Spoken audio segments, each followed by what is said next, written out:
ang employment benefit. So, ano nga ba yung employment benefits? As the term suggests, employee benefits, ito yung mga pwede mong makuhang benepisyo kapalit ng serbisyong binigay mo sa kumpanya. At ang maganda pa dito, pwede mo ring magamit to kapag nag-retire ka na. So, under of employee benefits is the Postemployment Benefits. It is a benefit that are payable after the completion of employment or upon retirement. Post-employment benefits includes retirement benefits such as pension and lump sum payment on retirement, post-employment life insurances, post-employment medical care. Most of post-employment benefit plans are formal agreements between the employer and the employee. These plans are part of the remuneration package for each employee. Let's discuss the types of pension plans.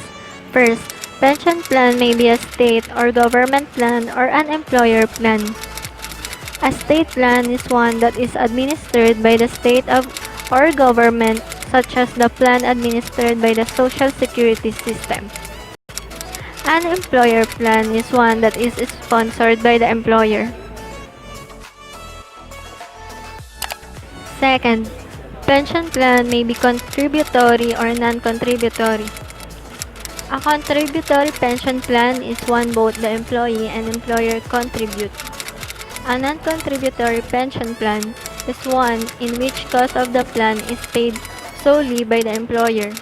The employee does not contribute to the plan. Third, pension plan may be unfunded, partly funded, or fully funded. When funded, the contributions are paid to a separate entity. This entity is tasked to manage the plan's asset with the goal of maximizing their earnings potential. Fourth, pension plan may be defined contribution plan or defined benefit plan. A defined contribution plan defines the amount to be contributed to the plan based on the formula that uses employee compensation as its basis of calculation. The benefits to be received by the employees will depend on the total amount contributed. Once a defined contribution is paid, the employer has no more obligation under the plan. Recognition and measurement for defined contribution plan. An entity should recognize the contribution payable to defined contribution plan in exchange for service rendered by an employee during a period. First, as a liability after deducting any contribution already paid, if the contribution already paid exceeds the contribution due for service before the balance sheet date, an entity should recognize the excess as an asset to the extent that the prepayment will lead to, for example, a reduction in future payments or cash refund. As an expense, unless the another standards requires or permit the inclusion of the contribution in the cost of an asset, based on past 2 for inventories and past 16 for property, plant, and equipment.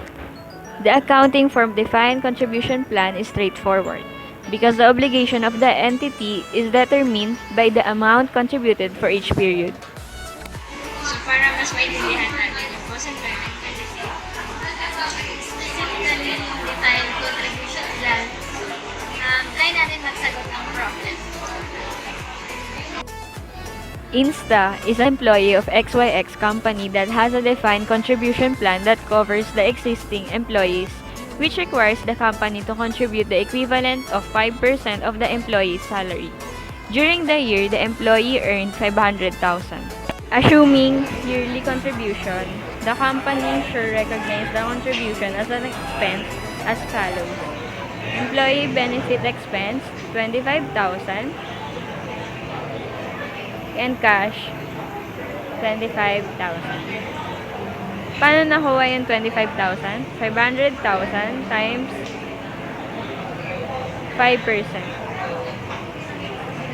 Having made defined contribution, the company is fulfilled and no further entries are necessary for the company. January 1, 2020, XYZ company paid 200,000 contribution to a defined contribution plan in exchange for service performed by the employees in December 2019. Problem naman na to, nag-accrue tayo since binayaran ng entity noong January 2020. Pero kailan kasi nating mag-record ng December 2020? 2019 rather. So, first entry, December 31, 2019, employee benefit expense na 200,000 and accrued benefit payable na 200,000. Yung accrued benefit payable is liability since hindi pa siya nababayaran ng entity. So, record naman no January 2020. Accrued benefit payable na 200,000 since babayaran na natin siya, and cash na 200,000.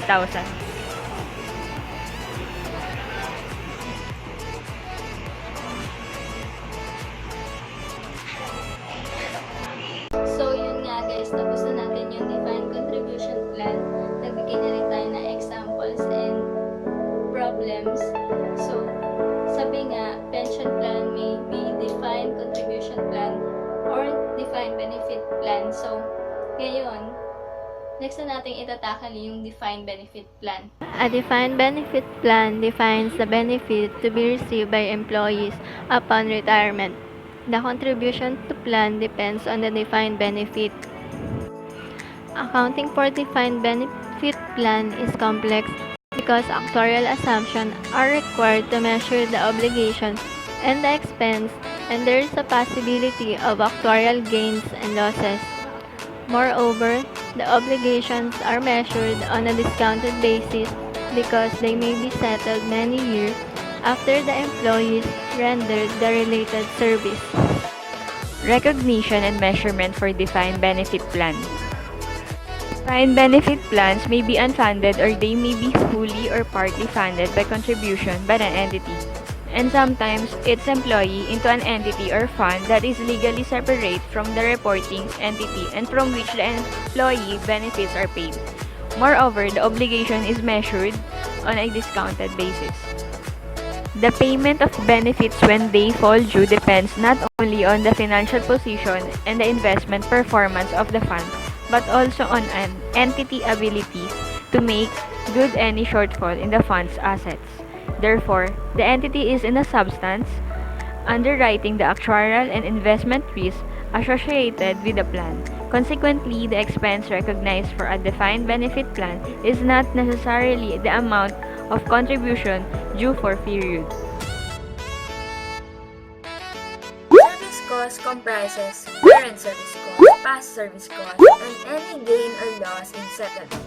Current service cost, or which is the increase in the present value of defined benefit obligation resulting from employee service in the current period. And the past service cost, or which is the change in present value of defined benefit obligation by employee service in prior periods resulting from plan amendment and curtailment. And lastly, the any gain or loss in settlement. To get the interest of projected benefit obligation, you need to multiply the discount rate or the settlement rate to the beginning of defined benefit obligation. Next is to get the interest on plan assets. So, also you need to multiply the discount rate or the settlement rate to the beginning of the plan asset. Remeasurement. So, remeasurements comprises of the following. First is the actuarial gain and losses. Second is the actual return on plan asset less the interest of plan asset. Third is the change in asset ceiling. Here are the components of defined benefit cost. First, service cost. Service cost includes current service cost, past service cost, and loss or gain on settlement. Second is interest expense.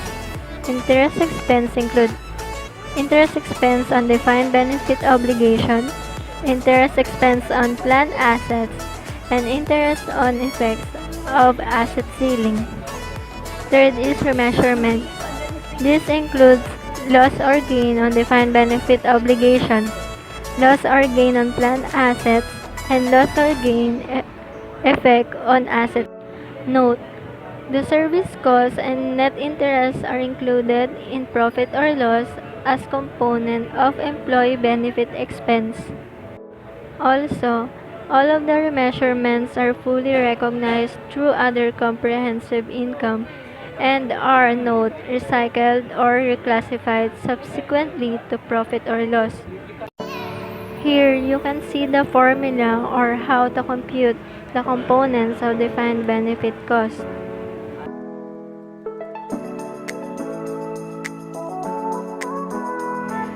Recognition and measurement for defined benefit plans.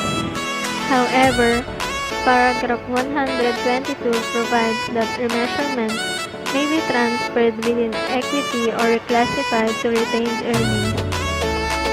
Accordingly, the defined benefit cost is partly profit or loss representing service cost and net interest, and partly other comprehensive income representing the remeasurement.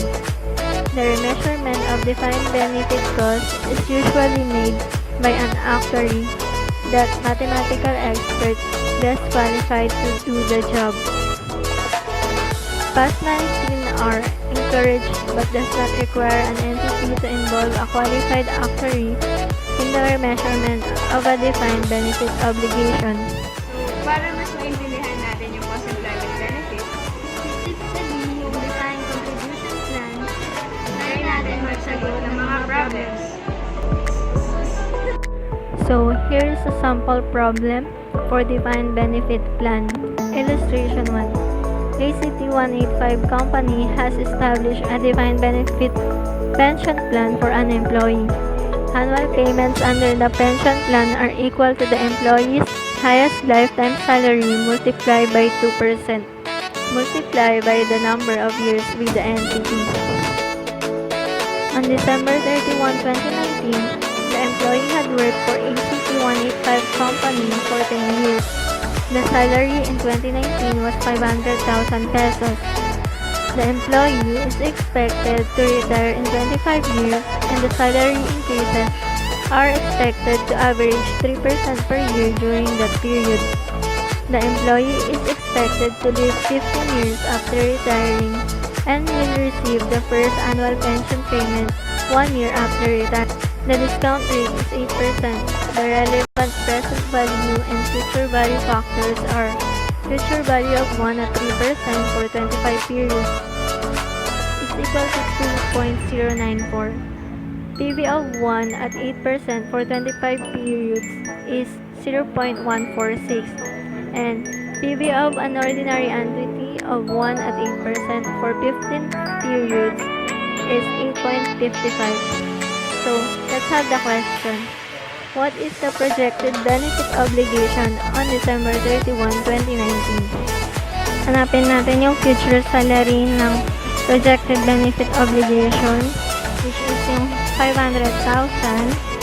Ito times mo sa future value of 1 at 3% for 25 periods, which is yung 2.094. So, yung makuha mo naman doon is 1,047,000.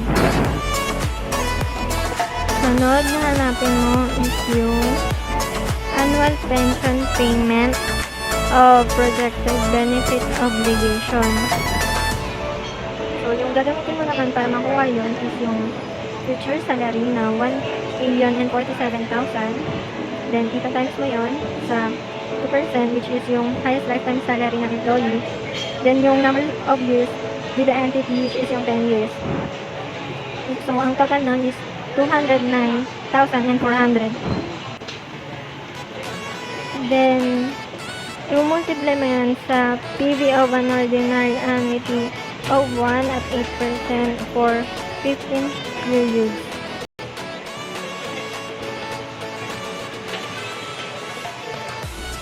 $8.559. So, pag tinanong mo yun, yung makukuha mo is yung 1,792,255 pesos. So, kanina, nakuha mo na yung 1,792,255. Yun yung magiging present value mo ng December 31, 2044. Then, multiply sa PV of 1 at 8% for 25 periods, which is the 0.146 Then, makukuha mo na dun yung projected benefit obligation na hinahanap na sa tanong na for December 31, 2019, which is yung 261,600. So, let's have the second problem. Define benefit plan. Illustration number 2. Astronomy company implemented a defined benefit pension plan for its employees on January 2, 2019. The following data are provided for 2019 as of December 31, 2019. Present value of benefit obligation January 2, 2019 is 1 million pesos. Plan asset at fair value January 2, 2019 is 900,000 pesos.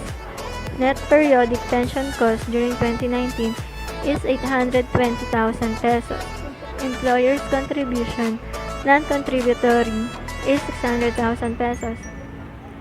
The settlement rate is 11%, while rate of return on planned asset is 9%. The payments of benefit during 2019 is none. Assuming there were no remeasurement gain or loss on both planned assets and obligations during 2019. The question is, what is the amount of current service cost during 2019? Then, given naman yung value ng plan asset na 900,000 times ulit sa settlement rate na 11%, ang makuha natin dun is interest income na 99,000.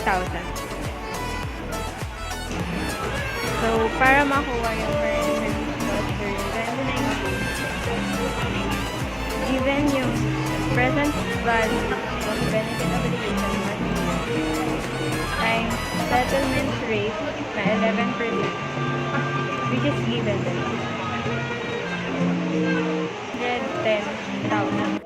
So, nakuha na natin yung interest cost and interest income. So, next is given yung net pension cost na 820, ima-minus natin yung nakuha natin interest cost na 110, then i-add natin yung interest incomes na nakuha natin kanina, 99,000. So, one total niya is 809,000, which is the current service cost. So, ayun guys. We hope na marami kayong natutunan mula sa discuss namin. And See you sa next discussion. bye-bye!